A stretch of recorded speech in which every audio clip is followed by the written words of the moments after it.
gente vai para uma pauta com o queridíssimo Dr. Daniel Sócrates, psiquiatra, que eu acabei de apresentar para vocês. Bem-vindo mais uma vez. Obrigado. Prazer tê-lo aqui. Prazer é meu. Olha, esse assunto é um assunto delicado. A gente já comentou algumas vezes aqui, a gente vai falar da depressão, né, e da ansiedade, que isso pode dificultar um emagrecimento, né, que a pessoa pode ter problemas na hora de perder peso se ela tiver alguns desses sintomas. A gente já comentou aqui que a cabeça, a mente de uma pessoa que é muitas vezes viciada em alimentos como esses que tem aqui na nossa mesa, isso faz com que automaticamente ela tenha uma compulsão, né, e recorra a eles em qualquer momento. Sentiu uma carência, sentiu uma ansiedade ou uma depressão, ela recorre a esses alimentos. Por quê, então? Por que a gente encontra pessoas, então, que têm essa necessidade, que já tem isso, que já tem, então, vamos dizer assim, um cérebro diferente, uma mente diferente, que muitas vezes estão viciados nisso e passando por esse problema da ansiedade e da depressão? Como é que isso tudo está ligado e se forma numa pessoa, doutor? Então, quando a gente fala de esse comportamento compulsivo em relação à comida, não é diferente dos outros comportamentos compulsivos. Tá. Então, o sujeito ele se vicia em uma droga ou em algum comportamento por conta da resposta cerebral. Tá. Quanto mais rápida e mais intensa essa resposta cerebral, maior a dependência. Por isso, os alimentos que causam essa dependência, que o sujeito sente vontade de consumir, aquele craving, a fissura, são alimentos que recompensam o cérebro rapidamente. Certo. Isso para qualquer um, mesmo aqueles que não são viciados em alimentos como esse. Sim. Se eu começo a incluir na minha dieta muito alimento que recompensa rápido, que são açúcares, carboidratos processados, né, eles vão fazer com que o meu cérebro receba rapidamente a mensagem que eu comi alguma coisa. E que eu estou feliz por causa disso. E que eu estou feliz. Uma pessoa, então, como é o título da nossa pauta, que é mais ansiosa e que tem mais depressão, o que faz com que ela não consiga muitas vezes emagrecer é exatamente isso? Algumas pessoas, isso varia muito de característica pessoal. Algumas pessoas deprimidas e ansiosas, elas comem menos e outras comem mais. Tá. Então, via de regra, a gente fala que ansiedade e depressão altera o peso, né? Ou para mais ou para menos. Ah, a pessoa pode emagrecer pode também. Emagrecer. Então, eu diria que a gente pode até tirar esse nosso título aí. Porque agora a gente está pensando, pode dificultar o emagrecimento, mas tem uma parcela que emagrece. Por quê? Na verdade, assim, algumas pessoas que ficam ansiosas, elas buscam conforto nesses alimentos que recompensam o cérebro rápido. Tá. Né? Então, um chocolate, um arroz, pão, batata, eu tenho aquela recompensa e eu me sinto um pouco mais tranquilo, um pouco menos irritado. Isso é possível acontecer. Tá. Então, algumas pessoas elas vão partir para esse recurso, outras vão ficar tão ansiosas e tão desanimadas na depressão, com a energia tão baixa, que elas não vão ter disposição para comer. Então, nesses casos, são casos muito graves, a pessoa vai perder peso.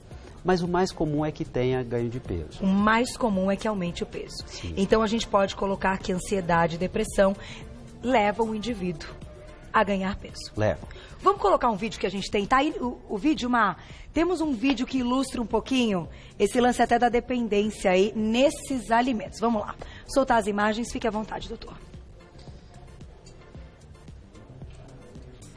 A ansiedade, ela está relacionada a uma área do cérebro, né? Que é a amígdala, que ela faz parte do sistema límbico. Né? Então, quando eu tenho ativação disso, aqui no caso a gente está mostrando o sujeito, ele se alimenta, vai ter uma série de respostas no organismo para representar saciedade e liberação de substâncias no cérebro que vão dar a sensação de prazer e de satisfação. Tá, o intestino participa disso, né? Sim, o intestino participa, o estômago participa, estão muito ligados também com a questão, esse hormônio leptina, ele vai sinalizar maior liberação de insulina, ele vai sinalizar saciedade para o organismo. Então, eles estão muito relacionados, sim. Quando eu como, principalmente algum alimento que sacia, meu cérebro vai receber essa mensagem. Pode parar de comer que agora você já está saciado.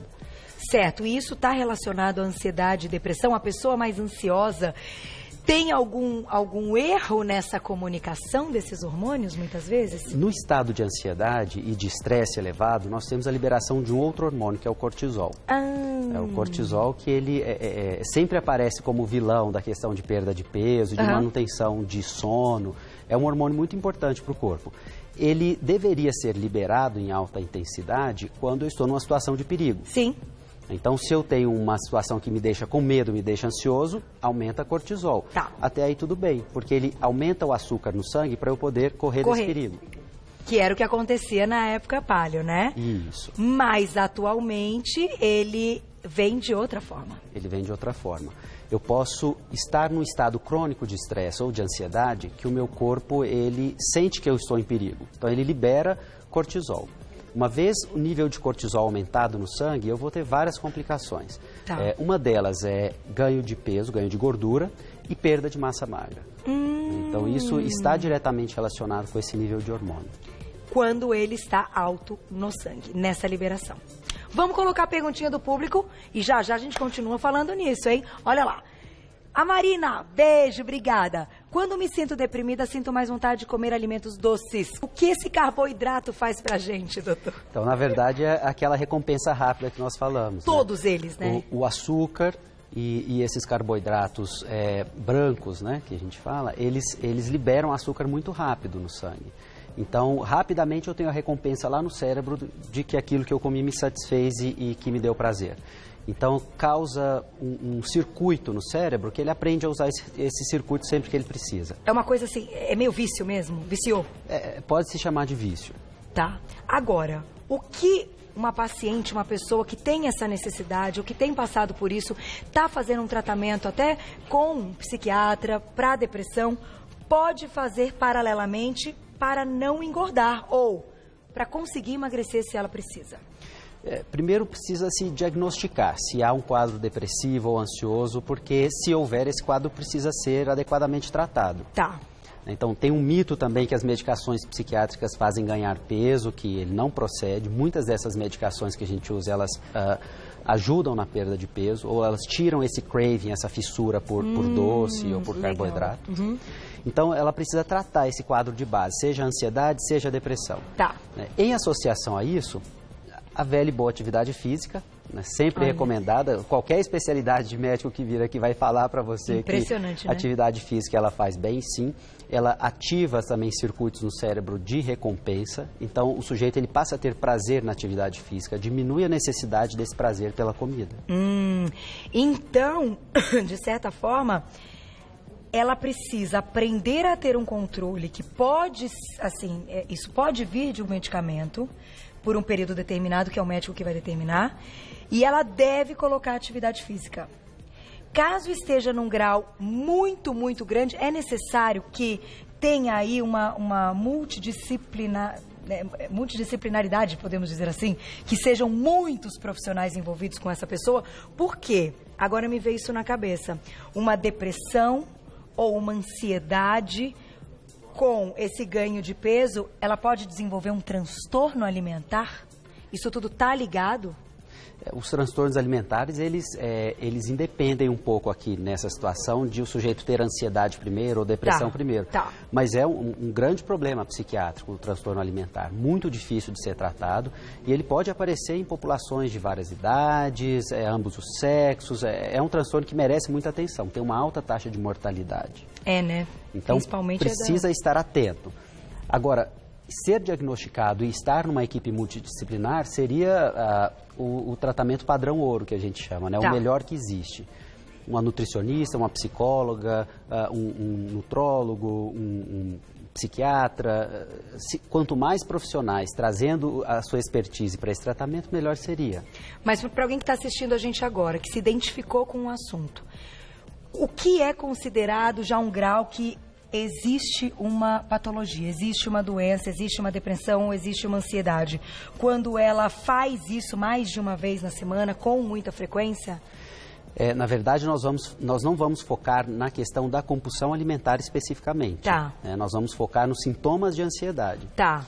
Então, esse é mais um deles. Esse é mais um deles. Entendi. Né? É possível diagnosticar essa pessoa que está tendo, por exemplo, uma ansiedade, uma fobia social, uma crise de pânico, que está tão comum hoje em dia, um transtorno de ansiedade generalizado. Então, doenças do grupo de ansiedade são várias. Tá. E todas elas podem cursar com essa alteração de peso, ou o sujeito Entendi. comer mais ou menos.